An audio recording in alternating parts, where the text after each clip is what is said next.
Hey, good morning, good evening, good afternoon. Of kada. Physics for engineers topic is electricity and magnetism. So, padayan lang kita, number 7.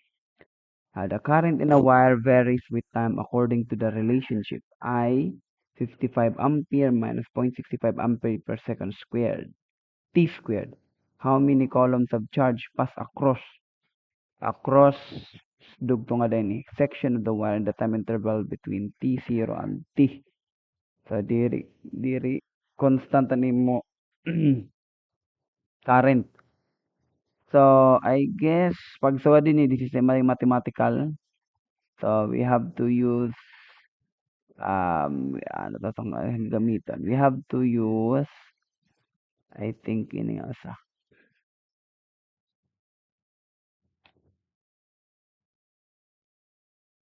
I think this one. Ini. So may takita that current is the slope of your Q with respect to T. Kung ano matiyang relationship. So this one is a parabolic one. Diba? T squared. I think this is a parabola. Amo na. So nasa parabola, dq dt. So tatanungin mo online ni muscle niya. dq dt. As usual, normal man yung problem. I added aton dt is equal to dq. So q from 0 to q, from 0 column charge to a charge, tapos we substitute our I, 55 ampere, 55 ampere, pwede lawaran na unit. Basta tama natin sa substitute, and then 0.65 ampere per second squared. 0.65 ampere per second squared, T squared. Pwede ta inihiya,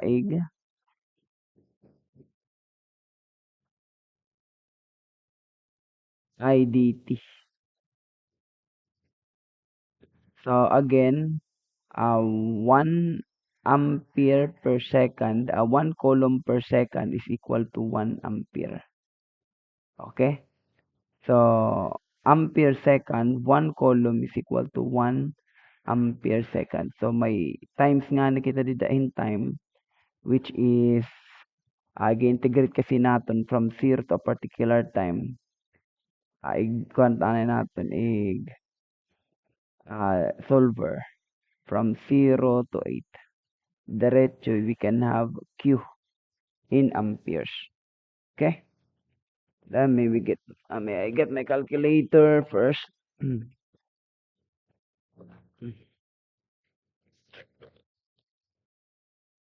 So you have the integral of 55 minus butang talang parenthesis 55 minus 0.65 alpha x square yan. And then we put 0 to 8. So at diretso din ang answer is 329 in 3 significant figures. 329 unit would be column. So kung mano-mano huntain hiya, mano-mano, we have 0 to 8, 55 dt minus 0 to 8, 0.65, tanggalon talanit unit, t squared dt. So after ito, we have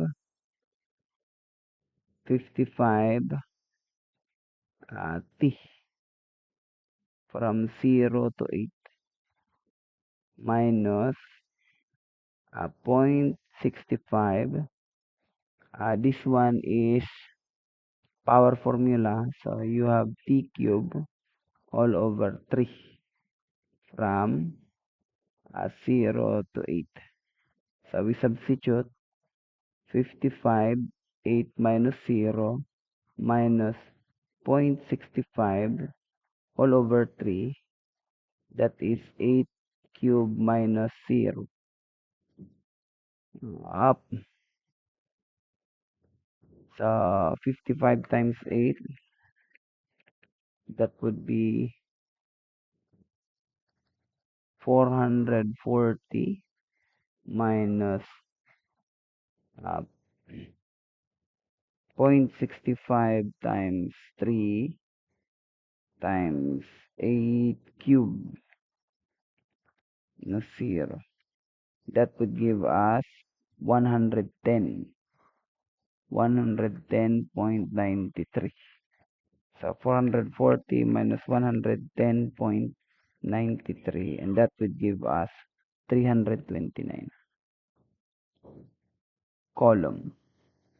That is for our Q. Okay? Kaya pa oras? Sige la, utuduturong ko la. Thank you guys for listening.